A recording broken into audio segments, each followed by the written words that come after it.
삶의 순간순간 여러분 그러한 걸음걸음마다 예수 그리스도의 말씀의 언약이 이루어지는 삶이 되기를 원합니다. 예수 믿는 맛이 있어야 됩니다. 그러니까 살아가면서 억지로 견디며 사는 것이 아니고 힘들고 어려워도 내게 주신 말씀이 이렇게 이루어지는구나 하는 것들이 경험되어지고 체득되어져서 감정이 있는 삶, 그러니까 에베네셀을 고백할 수 있는 삶이 되어야 된다는 겁니다. 그런 한 주가 되기를 예수님의 이름으로 다시 한번 축복합니다. 자, 오늘 제가 이제 설교를 하는데 저는 설교를 좀 자유롭게 합니다. 대지 설교를 하든 아니면 원포인트 설교를 하든 또 때로는 성경 안에 있는 내용을 좀 깊이 들어가기 위해서 성경 공부식으로 우리가 설교를 하는 경우가 있습니다. 지난주도 그랬고 오늘도 이제 성경 공부하는 것처럼 좀 깊이 들어갑니다. 좀 딱딱할 수가 있습니다. 제가 사실 어제 11번을 수정을 했어요. 좀 수월하게 이해를 좀 시켜드리기 위해서 애를 쓰고 애를 썼는데 그럼에도 불구하고 제 능력에 자질의 한계가 있어서 조금 딱딱할 수 있지만 여러분 잘 한번 따라와 주시면 감사하겠습니다. 여러분 그 경험주의 철학자인 프란시스 베이컨이 얘기한 그 우상론, 4가지 우상론은 중고등학교를 다니면서 여러분 많이 들어보셨을 것 같아요. 그러니까 편견이 있다는 것이죠. 누구나 다 4가지 정도를 얘기합니다. 먼저는 종족의 우상이 있습니다. 그러니까 인간이기 때문에 가지고 있는 이제 보편적인 편견들, 경험에서 오는 편견들, 이런 것들이 있다는 것입니다. 자, 예를 들면 제가 어릴 때만 해도요, 물감 색깔 중에 살색이 있었습니다. 살색이 있었죠? 근데 요즘 아이들 물감 사보시면 살색이 없습니다. 이상하죠? 분명히 색깔은 있는데 살색이라고 이름을 붙이지 않았어요. 거기에는 연주황 이렇게 이제 이름을 바꿨습니다. 여러분 살색이라고 할 때 우리 같은 황인종들만 있나요? 아니잖아요. 백인도 있고 흑인도 있더라는 거예요. 2004년도에 6명의 초등학교 아이들이 이 살색이라는 물감의 색깔의 말은 인종차별적인 요소가 있습니다 해서 건의를 했어요. 그때부터 이제 바뀌어서 이름이 살색이 아니고 연주황 이렇게 이제 이름을 부른다는 겁니다. 그러니까 인간이란 존재는 그 정도로 자기 본의적으로 생각하고 판단하고 결정을 한다는 것이죠. 자, 그것뿐만 아닙니다. 예를 들면 여러분들 아침에 새가 쥐저기는 경우가 있습니다. 근데 아침에 일어났는데 기분이 내가 상쾌해요. 기분이 좋아요. 그러면 우리는 그 새가 쥐저기는 것을 뭐라고 하죠? 새가 노래를 한다 얘기해요. 근데 어제 저녁에 부부싸움 좀 하고 기분이 별로 안 좋아요. 아침에 일어났더니 저 바깥에서 새가 지금 짖고 있는데 그 새는 어떻게 들려요? 새가 운다 이렇게 이제 느끼는 거예요. 그러니까 내 바깥에 있는 타자가 지금 하고 있는 어떤 행위들을 내 감정과 내 기분에 맞춰서 전부 해석하는 모습들, 그게 바로 이제 종족의 우상 이렇게 이제 얘기를 하는 겁니다. 인간이 인간이기 때문에 가진 어떤 편견들이라는 거예요. 자, 두 번째는 이제 동굴의 우상이 있습니다. 종족의 우상은 좀 범위가 넓은 보편적이라고 하면 이 동굴의 우상은 좀 개인적인 것입니다. 내 지식의 어떤 경험들의 수준이나 내 환경에 따라서 내가 가진 어떤 편견들을 얘기합니다. 여러분 인도 후화 중에 그 맹인이 코끼리를 이렇게 만져서 코끼리는 이런 것이라고 서로 토론했던 얘기 아시죠? 거기에 보시면 코끼리를 이제 부분적으로 만집니다. 그래서 귀를 만졌던 맹인이 뭐라고 합니까? 코끼리는 부채, 커다란 부채 같은 게 그게 코끼리야. 또 코끼리 코를 만졌던 그 맹인은 얘기를 하길, 아니야 무슨 소리야, 코끼리는 새끼줄같이 기다란 거야, 그렇게 얘기를 했다는 것 아닙니까? 그러니까 전부 다 우리가 우리의 경험 속에서 다편화된 어떤 우리가 지식을 가지고 그걸 보편화시킬 때 그것을 동굴의 우상 이렇게 얘기합니다. 근데 이게 굉장히 좀 심각한 문제예요. 여러분 그냥 이제 그렇다 이렇게 생각할 수 있지만 보통 요즘 이제 뭐 저희들은 그렇지 않지만 아이들이 자기가 좋아하는 연예인들이 있습니다. 뭐 배우든지 가수든지 스포츠 선수든지 좋아하는 이제 그런 연예인들이 있습니다. 근데 그냥 좋아하는 것이 아니고 정말 열렬히 사랑하면요 팬클럽을 가입을 하더라고요. 근데 여러분 김연아 선수하고 손연재 선수 아시죠? 우리나라 대표적인 스포츠 선수 아닙니까? 근데 사실은 이제 나이가 차이가 있는데 둘이는 굉장히 친하다고 합니다. 그리고 같은 소속사에 소속돼 있어요. 근데 희한한 것 중에 하나가 이 김연아 선수의 팬클럽에 있는 사람들이 손연재 선수를 싫어한다는 거예요. 싫어하는 수준이 아니고 악플을 막 날린다는 거예요. 또 손현재 선수를 좋아하는 손현재 선수의 팬클럽에 있는 사람들이 이 김연아 선수에게 또 악플을 그렇게 날린답니다. 여러분, 누군가를 좋아하는 것은 자유예요. 누군가를 좋아하는 건 자유죠. 그런데 그 좋아하는 것 때문에 내가 다른 사람들을 그렇게 말살할 수 있다고 생각하는 것까지도 사실은 이게 바로 동굴의 우상 속에 빠져있는 사람들의 모습이라는 거죠. 자, 그 다음에 세 번째는 시장의 우상이 있답니다. 여러분, 시장의 우상이 뭘까요? 시장 가보셨죠? 시장은 누구나 다 올 수 있는 곳이에요. 파는 사람 있고 사는 사람 있고 거기에는 많은 소리들이 있습니다. 그래서 이 시장에는 소란스럽습니다. 그 안에서 많은 소문이 있고 풍문이 있고, 그래서 다툼이 있는 그 상태를 시장의 우상 이렇게 얘기합니다. 근데 대표적으로 이 시장의 우상은 말의 문제입니다. 그러니까 사실과 근거가 명확하지 않음에도 불구하고 말이 생산되고 말이 많이 반복이 되다 보면 사실을 확인하지 않고 그 말이 사실이라고 인정을 해버리는 것들. 그래서 여러분, 발 없는 말이 몇 리를 가죠? 천리를 간다고 하잖아요. 근데 대부분 발 없는 말이 천리를 가면요, 좋은 결과를 낳지 않습니다. 발 없는 말이 천리를 갔을 때는 굉장히 악영향을 끼칠 때가 많더라는 거예요. 물론 극단적인 경우입니다만 1923년도에 일본의 관동 지방에 큰 대지진이 났습니다. 근데 그 대지진이 났을 때에 소문이 뭐가 돌았냐면은 조선인들이 우물에다가 독약을 풀었다는 풍문이 들려지기 시작했습니다. 물론 일본 정부에서 그것을 조장한 면도 있지만 그 소문 때문에, 그 말 때문에, 실체가 없는 그 유언비어 때문에 조선인들이 6,000명에서 10,000명 가까이가 학살이 됐어요. 물론 제가 말씀드린 것처럼 굉장히 극단적인 경우이지만 실체가 없는 말들이 이렇게 악영향을 끼치더라는 거예요. 그래서 여러분 한번 잘 보세요. 우리가 말하기도 하고 듣기도 하고 우리가 또 전하기도 하는 말들 속에 정말 그것이 사실인 것이 어느 정도 되느냐 하는 거예요. 내가 말하기도 하고 듣기도 하고 내가 전하기도 했던 그 말들 때문에 개인이 무너지기도 하고 때로는 공동체가 전체적으로 신음하고 고통하는 경우가 많이 있더라는 거예요. 그 비극적인 결과들.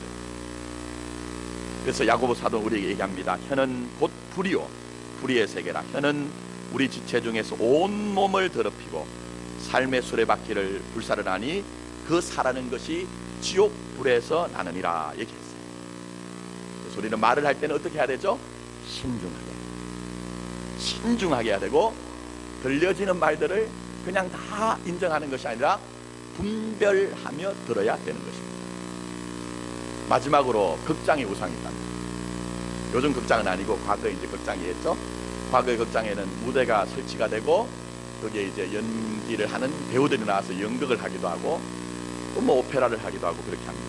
근데 그 무대에서 연출되는 그 연기가 너무 잘 이루어지면 우리는 그것이 무대에서 이루어지는 연기라고 생각하지 못하고 실제인 것처럼 느낀다는 거예요. 근데 이런 현상들이 어떤 것들이냐? 결국은 오늘 이 사회 속에서 여러분들 전통이나 전문가라는 이름을 가지고 다가와서 무엇인가를 얘기할 때 우리는 그것을 비평적으로 보지 않고 전부 다 옳은 것으로 받아들인다. 자, 여러분 한번 생각해 보십시오. 누군가 나에게 와서 어제 저녁에 9시 뉴스에 나왔어 이렇게 하면요, 여러분들 그거를 덜컥 믿어버립니다. 내가 오늘 조간신문 해보니까 거기에 한 줄 기사가 나왔던데 이러면 여러분이 그것도 믿어버립니다. 그보다 더 심한 것은 교수님들이나 전문가가 나오면 그분들의 하시는 말씀은 100% 여러분이 인정해버립니다. 그래서 여러분 저 말도 믿지 마세요.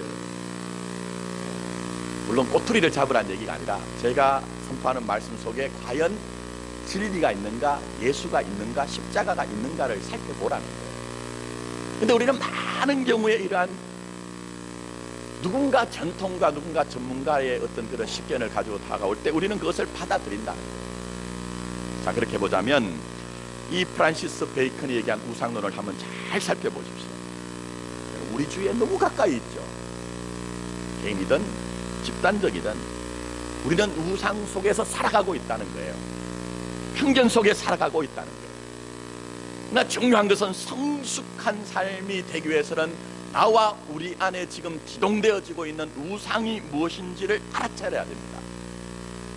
그리고 더 나아가서는 그 굴레나 틀에서 우리가 벗어나는 데서 인간의 인간됨의 현주소가 있는 거예요. 그래서 오늘 제가 주보를 보시면 그걸 제 말로 바꾸어서 감목으로부터의 자유 이렇게 했습니다. 믿음이란 게 뭐냐? 그런 우상으로부터, 굴레로부터, 틀로부터, 감옥으로부터 자꾸만 탈출하는 것이 진짜 믿음이란 거예요. 그래서 오늘 이제 보시면 베데스다의 38년 된 병자를 고치신 사건의 의미가 뭔가 좀 깊이 보셔야 되는데요, 우리가 그것을 알기 위해서 본문에 나오는 구절들을 좀 봤으면 좋겠습니다. 자, 주님께서 언제 이 사람을 고치셨습니까? 자, 9절 말씀입니다. 여러분 한번 보시기 바랍니다. 그 사람이 곧 나와서 자리를 들고 걸어가니라. 이날은 언제죠? 안식일이라고 했어요. 안식일. 여러분 좀 이상하지 않으세요? 38년 동안 지금 알아온 사람이에요. 아니, 그러면 하루 정도 더 기다리면 무슨 문제가 있습니까? 근데 주님은 굳이 안식일에 가서 이 사람을 지금 고쳐내고 있거든요. 그래서 안식일을 범한 것 때문에 여기 있는 유대인들이 예수님을 어렵게 하죠. 심지어는 예수님을 죽이려고 해요. 근데 이런 사건들은 한 군데만 있는 것이 아니라 여러분이 복음서를 보시면 예수님이 이런 일들이 자주 종종 발생합니다. 예를 들면 마태복음 12장에 보시면 안식일에 주님께서 제자들 데리고 길을 가시다가 밀밭 사이를 지나가요. 제자들이 시장했던 것 같습니다. 그래서 우리가 어린 시절에 그런 경우가 있죠. 뭐 보리 밭에 지나가다가 보리를 이렇게 부셔서 이렇게 우리가 먹고 이렇게 하잖아요. 근데 그것처럼 이 제자들이 밀을 이렇게 부셔가지고 먹었던 거예요. 바리새인들이 그걸 보고 옳다구나, 안식일을 범했구나 생각하고 주님에게 오셔서 아니 당신의 제사들은 어떻게 안식일을 범합니까? 라고 주님에게 공박을 했습니다. 근데 주님이 어떻게 하신지 아십니까? 오히려 한 수를 더 떠세요. 한편 손 마른 사람을 고쳐줘 버리시는 거예요. 그러니까 그 길에서 분기탱천했던 이 바리새인들이 결국은 예수님을 죽이려고 하는 그런 음모를 꾸미게 되죠. 이런 일들이 계속됩니다. 자, 그러면 우리 주님께서 이 안식일을 자꾸만 그 당시에 사람들이 볼 때에 범하는 것을 어떤 면에서는 주님은 의도적으로 계획적으로 하고 계신 거예요. 그러면 왜 주님께서 이 안식일에 굳이 이런 일을 하셨을까? 여러분 아시는 것처럼 그 당시에 사람들은 굉장히 이 안식일을 철저히 지키던 사람들입니다. 그래서 미시나에 보면은 안식일에 대한 규례가 한 39가지 정도 금기사항이 나옵니다. 예를 들면 바느질을 하면 안 되고, 밭을 갈아도 안 되고, 뭐 농작물을 거두어도 안 되고, 이건 뭐 기본적인 것이고요. 불을 켜거나 끄는 일도 다 금하고 있어요. 실을 깨는 일도 안 되고 푸는 일도 안 되고, 아주 세세한 것까지 나옵니다. 이들이 어느 정도 안식일을 정말 철저히 지켰냐면요, 제가 아는 분이 이제 같이 공부를 좀 하시는 분이 이스라엘에 있다가 오셨는데 그 얘기를 하시더라고요. 그 안식일이 되면 거기는 전부 다 관공서고 뭐 일제히 모든 것들이 다 월서독이 되거든요. 한번 길을 가는데 유대인 한 사람이 갑자기 나오더니 길을 가고 있는 자기를 부르더래요. 전혀 일면식이 없는 사람입니다. 부탁할 게 있다. 무슨 일이냐 했더니 집안으로 좀 들어오래. 들어갔더니 콘센트가 하나가 이렇게 뽑혀져 있는 거예요. 안식일 전에 이 사람이 모르고 방을 이렇게 드나들다가 그 콘센트를 툭 찼던 것 같아요. 그래서 그 콘센트가 뽑혔는데 안식일 날 그걸 발견한 거예요. 그 안식일에 이 콘센트를 꽂으면 뭐가 될까요? 일이 노동이 되는 거예요. 안식일을 범하게 되는 거예요. 그러니까 길 가던 동양인을 불러가지고 이것 좀 꽂아주세요. 이렇게. 요즘도 여러분 이렇게 안식일을 지키는데 예수님 당시는 더 안식일을 철저히 지켰거든요. 생명을 걸고 지켰습니다. 어느 정도냐? 안식일에는 1000보 이상을 걸어가지 못합니다. 그랬더니 전쟁이 일어났습니다. 여러분 전세에서 분리하면 얼마든지 36개라고 하는 전법을 쓸 수 있잖아요. 정당한 거거든요. 그런데 이 유대인들은 절대로 그렇게 하지 않습니다. 안식일에는 1000보 이상을 걸어가지 못하기 때문에 안식일에 달려오는 적군들이 칼을 내밀 때 그게 심장을 들이밀고 안식일을 지키기 위해서 죽어가던 사람들이 유대인들이었어요. 그럼 이렇게 철저하게 지킨 안식일, 뭐가 문제라는 겁니다. 뭐가 문제. 오늘 여기에 우리 주님이 오실 때 안식일 자체가 문제가 아니라 안식일을 지키라고 하신 아버지 하나님의 명령 속에 있는 하나님의 마음을 알지 못했어요. 하나님의 뜻을 알지 못했어요. 그래서 이들은 해야 하는 것과 하지 말아야 되는 것을 목록을 정리해서 열심히 그것을 수행하면서 나는 율법을 다 지킨 사람이라는 자기의를 차곡차곡 쌓으려서 그것으로 자족하고 더 나아가서는 자기 자신이 바로 그것으로부터 구원과 안식이 있다고 철저하게 믿었기 때문에 주님은 그런 뜻이 아니라는 것입니다. 그래서 오늘 주님께서 안식일에 여기에 가서 38년 된 병자를 고치신 것은 안식일의 정신을 회복하라는 거예요. 진짜 안식의 정신을 너희들이 회복을 하라는 것입니다. 자, 그러면 성경이 얘기하는 안식의 원래 정신이 뭡니까? 우리가 이것을 알기 위해서는 창세기 2장으로 좀 올라가셔야 됩니다. 하나님께서 천지를 창조하신 후에 일곱째 날에 안식하셨다고 얘기를 합니다. 여기 안식을 하셨다는 동사는 샤바트라는 단어인데요, 원래 가장 기초적인 단어는 그 뜻은 멈추다라는 뜻이에요. 물론 쉬다, 안식하다라는 뜻도 있지만 근데 그렇게 우리가 이해를 하면 조금은 부족한 면이 있습니다. 왜냐하면 우리말에 쉰다는 말은 육신이 피곤하기 때문에 쉰다는 의미로 이해할 수 있기 때문에. 근데 여러분 아시는 것처럼 하나님은 그런 존재가 아니거든요. 그래서 이사야서 40장 28절에 너는 알지 못하느냐 듣지 못하느냐, 영원하신 하나님 여호와 땅끝까지 창조하신 이는 피곤하지 않으시며 곤비하지 않으시다고 얘기를 했어요. 그래서 여기에 쉰다, 안식한다는 뜻보다는 멈추다라는 뜻이 더 정확한 뜻인데, 그럼 이 멈추다라는 뜻이 뭔가 하는 거예요. 여기까지 잘 따라오셔야 됩니다. 자, 창세기 2장 1절부터 2절 이렇게 기록되어 있습니다. 한번 들어보십시오. 천지와 만물이 다 이루어지니라. 천지와 만물이 어떻게 해요? 다 이루어지니라 얘기했습니다. 하나님이 그가 하시는 일을 일곱째 날에 마치시니 그가 하시던 모든 일을 그치고 일곱째 날에 안식하시니라 얘기하시면서 여기서 강조된 것은 모든 것이 이루어졌다, 즉 완성이 되었다는 거예요. 그러니까 이 안식일을 마쳤다는 제일 중요한 의미가 뭐냐 하면은 말씀으로 모든 것들을 완성하셨다는 것이에요. 그게 바로 안식의 뜻이라는 것입니다. 여기까지 이해가 되시죠? 한 걸음 좀 더 나갔으면 좋겠습니다. 이 안식이란 것이 이렇게 하나님이 모든 것들을 다 말씀으로 완성하심으로 말미암아 모든 것들이 자기 자리를, 제자리를 잡았다. 어떻게 해요? 제자리를 잡았다. 그래서 여러분 창조의 역사가 있기 전에 혼돈과 공허와 흑암의 기품이 있었는데 하나님이 말씀으로 창조의 역사를 일으킬 때 모든 것들이 다 제자리를 잡은 거예요. 그럼 여러분 진짜 안식이 뭡니까? 제자리를 잡아야 안식이 있다는 거예요. 모든 인간과 만물들이 피조된 그 존재와 양식을 이해하고 자기 신분과 자기의 자리를 잘 지킬 때 안식이 있다는 거예요. 여러분 그래서 보시면 주님께서 저 들에 있는 한뜰기의 백합화를 봐라, 저 공중을 나는 뭐를 보라고요? 새를 보라고 얘기해요. 왜 보라고 하신 거예요? 왜? 또 그들을 가리켜서 저들의 영광은 솔로몬의 영광보다 더 낫다고 말씀하셨거든요. 뭐가 더 낫다는 거예요? 꺾어버리면 꺾여질 한들기에 그 백합화, 공기총 하나 가지고 빵 하고 쏘면 그냥 사라져버릴 그 새 한 마리, 그 영광이 더 낫다는 거예요. 왜 그러신가? 한번 잘 생각해 보십시오. 하나님의 형상이라고 우리는 우리 스스로 얘기를 해요. 근데 그 하나님의 형상이란 인간 군상들은 뜻이 하늘에서 이루어진 것처럼 이 땅에 있는 우리에게도 이루어지게 해달라고 기도를 하고 있어요.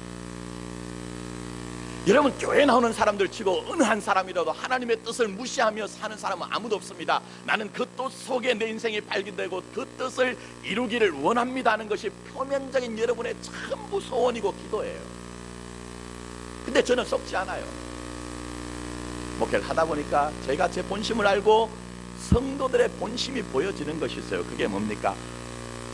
하나님의 뜻이 하늘에서 이루어졌지만 내가 있는 이곳에서는 아버지 하나님의 뜻도 중요하지만 내 뜻도 내 소원도 내 원함이 이루어져야 된다는 그 본심을, 마음을 가지고 계시다는 거예요. 근데 저 한낱 미물인 저 들에 있는 들판에 있는 백합화와 공중에 나는 그 새 한 마리는 원래 창조주 하나님께서 있게 하신 그 자리에서 하더라는 거예요, 자기 본분을.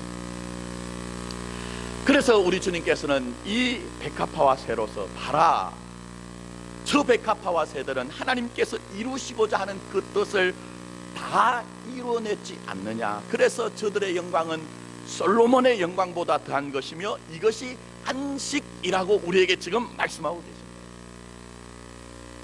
그러면 이제 여러분 좀 복잡지만 좀 느껴지신 게 있죠?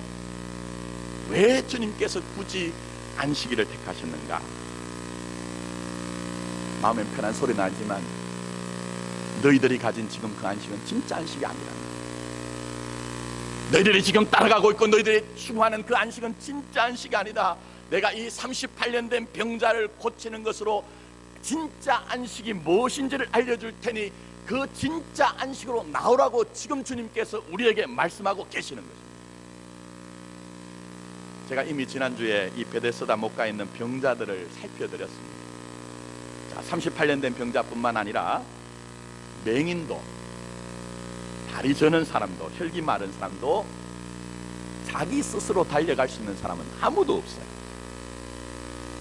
근데 이 사람들이 전부 다 먼저 달려가려고 하잖아요. 이게 뭘 상징하느냐? 자기 스스로 구원과 안식에 이르려고 오해하고 착각하고 있는 사람들의 어떤 모습을 상징적으로 보여주고 계시는 거예요. 자, 우리 주님이 38년 된 병자에게 묻습니다. 내가 낫고자 하느냐 묻고 있어요. 여러분, 이 질문 어떻게 생각하셨습니까? 이게 사실 정당한 질문일까요? 38년 동안 너무 아팠는데, 고통스러운, 당연한 거 아닙니까, 여러분? 예를 들면 어떤 학생이 있어요. 야, 너 공부 잘하고 싶지? 아니, 마음은 다 공부 잘하고 싶죠. 능력의 문제지. 학생들은 다 공부 잘하고 싶죠. 그건 질문이 안 되는 거예요. 그런데 우리 주님이 굳이 여기 이 38년 된 병자에게 네가 낫기를 원하느냐 그렇게 묻고 있는 거예요. 그럼 이게 뭘 지금 우리에게 말씀하고 있느냐? 이 38년 된 병자는 바로 창세기에 나오는 혼돈과 공허와 흑암의 깊음과 같은 상태라는 거예요, 여러분. 그 혼돈과 공허와 흑암의 깊음 가운데 있었던 그 이 사람의 상태를 지금 보라는 것입니다. 그런데 문제는 창세기에서 이미 우리에게 말씀하신 게 뭡니까? 우리에게는 혼돈과 공허와 흑암의 깊음은 전부 다 하나님만이 하나님의 말씀으로 전부 다 바꿔내시는 것이 안식이라는 것을 말씀하셨어요, 여러분. 근데 지금 보시면 내가 낫고 싶으냐 얘기했잖아요. 그러면 이 사람이 우리 주님이 누구신지를 알았더라면, 예, 제가 낫고 싶습니다, 주님 저를 낫게 해주십시오라고 얘기를 했어야 된다는 거죠. 근데 이 사람 얘기하는 게 뭡니까? 제가 능력이 안 돼서 지금 이 모양 이 꼴로 살 수 있으니 제가 능력만 된다면 저도 얼마든지 뛰어갔을 겁니다. 그러나 그렇게 하지 못하니 당신이 저를 좀 업어서라도 저곳에 넣어주세요, 이렇게 대답을 하고 있잖아요. 다시 한번 잘 생각해 보세요. 양문곁 베데스다, 전부 은혜의 상징.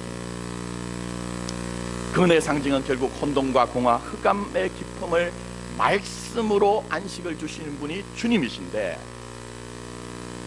그 주님 앞에서조차도 주님을 믿는 것으로 안식을 얻으려는 것이 아니라 마치 38년 된 병자가 했던 것처럼 우리는 우리 자신의 재물이나 우리의 명예나 우리의 권세나 심지어는 여러분이 오랫동안 믿어오셨던 그 종교적인 율법적인 의와 공로를 가지고 내가 내 행복과 안식을 찾으려고 하고 있다는 거예요. 그게 바로 오늘 여기에 베데스다 사건을 통해서 우리에게 말씀하시는 것입니다. 물론 여러분, 열심히 성실하게 살지 말자는 건 아닙니다. 그래, 해야 됩니다. 저도 열심히 살려고 노력합니다. 그러나 주님 없는 열심과 성실과 그 율법적인 종교적인 의와 공로는 여러분에게 정말 안식을 주든가 합니다.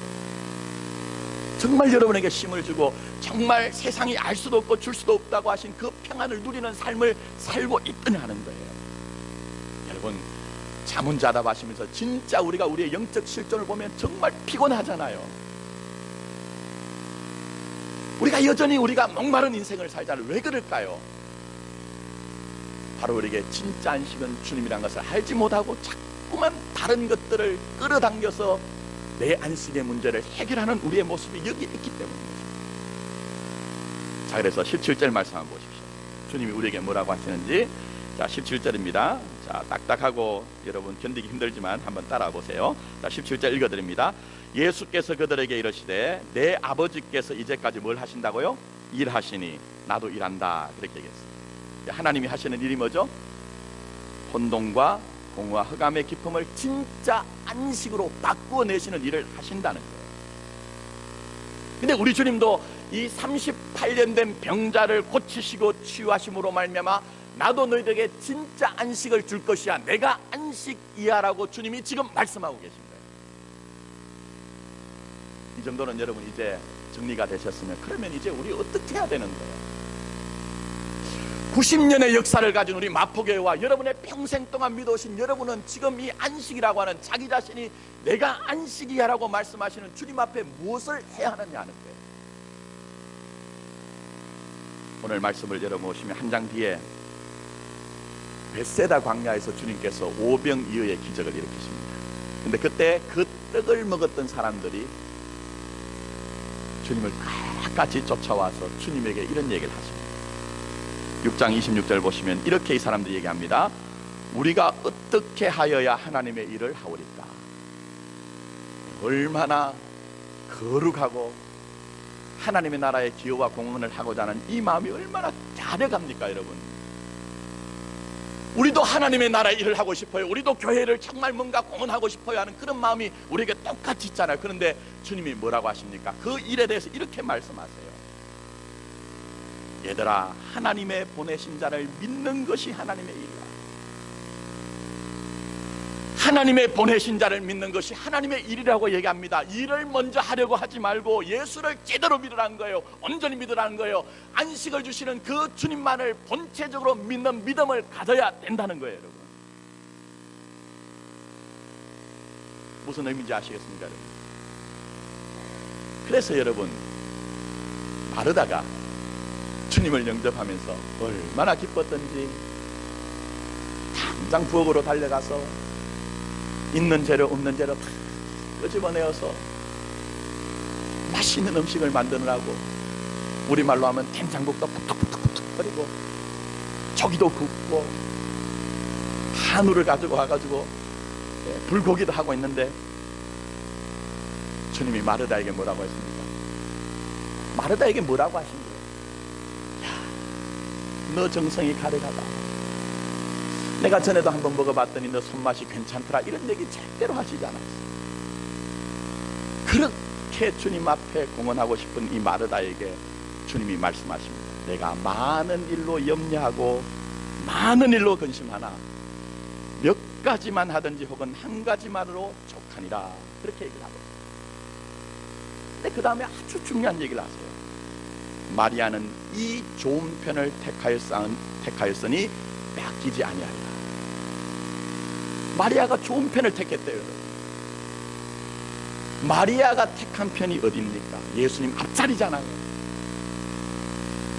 일에 분주한 것이 아니라 예수님의 그 마음을 알기 위해서 그 예수님의 발치 앉아서 주님만이 내게 영생의 생명의 말씀이니 내가 어디로 가리까? 그 생명의 말씀 한 자락을 내게 떨어뜨려 주십시오 하는 그 자리에 앉아 있었잖아요. 그러니 주님이 이 마리아가 택한 편을 빼앗기지 않겠다고 한 거예요.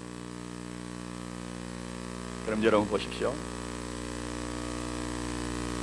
주님 없이 우리가 하고 있는 모든 일들, 우리의 열심이나 정성이나 공로나 의든 뭐든지 좋은 편이 아니라는 거예요. 뺏길 수 없는 편에 우리가 지금 그 자리에 있다는 거예요. 그래서 우리는 지난 세월 돌아보면서 많은 일을 했지만 사실은 그래서 공허하고 허무하고 외롭고 고독한 이유가 그게 있는 거예요. 안식을 주시는 주님을 믿는 믿음 없이 했던 일들이 얼마나 많이 있더냐 하는 거예요. 여러분, 이제는 우리를 수고하고 무거운 짐진 자라 다 내게로 오라는 주님의 음성을 듣고 그 주님의 팔치 앞에 은혜 보좌 앞에 나가는 저와 여러분 되기를 원합니다. 다른 것들 불신하며 살자는 것은 아니지만 정말 우리에게 구원과 안식을 주시는 그 주님을 믿는 믿음으로 세워지는 인생이 되어지고, 우리가 하는 모든 그 열심과 정성도 주님을 믿는 믿음으로 되어져서 정말 여러분에게 남음 있는 인생이 되기를 원하는 것입니다. 이제 말씀을 했습니다. 제가 이렇게 주일마다 딱딱하지만 몇 주간 이렇게 이끌어내는 이유가 있습니다. 우리 다시 한번 돌아보자는 거예요.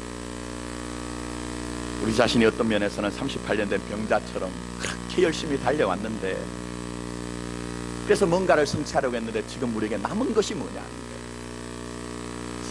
어떤 면에서 오병이어의 기적을 맛본 사람들이 우리에게 떡을 먹여주셨으니 우리가 뭔가를 주님께 공헌하겠습니다라고 해서 여러분이 판단하고 결정했던 그 일들이 정말 주님에게 도움이 되었더냐 하는 거예요. 주님 없이 주님을 믿는 믿음으로 하지 않은 것은 전부 다 만사가 허사를 견명하는 일이에요. 이제 90주년을 맞은 우리 교회 드러나서 여러분의 인생의 삶 가운데 예수만이 세워지고 그 예수를 바라봄으로 말미암아 주님이 주시는 그 구원과 안식을 받아 누리는 삶이 되기를 원합니다. 다른 것의 문제가 아닙니다. 지식의 부족의 문제도 아니요, 우리의 경험의 부족의 문제도 아니요, 능력의 부족의 문제도 아니라 사실 우리가 불신했기 때문에 우리에게 있는 많은 문제들이 우리에게 아픔으로 고통으로 여전히 과제로 남아있잖아요. 그렇다면 이제 돌림이 없는 방백들을 의지하지 말고 우리의 생명이 되시는, 영생이 되시는, 구원과 안식이 되시는 예수만을 믿음으로 말미암아 혼돈과 공허와 흑암의 기쁨이라고 하는 이 38년 된 병자에게 오셔서 일어나라 하실 때 일어나고 걸어가라 하실 때 걸어갔던 것처럼 그 주님으로 말미암아 일어나시고 그 주님으로 말미암아 걸어갈 수 있는 저와 여러분과 우리 교회가 되기를 예수님의 이름으로 축원합니다. 기도드리겠습니다. 돌아보니 우리의 믿음이 무엇인가?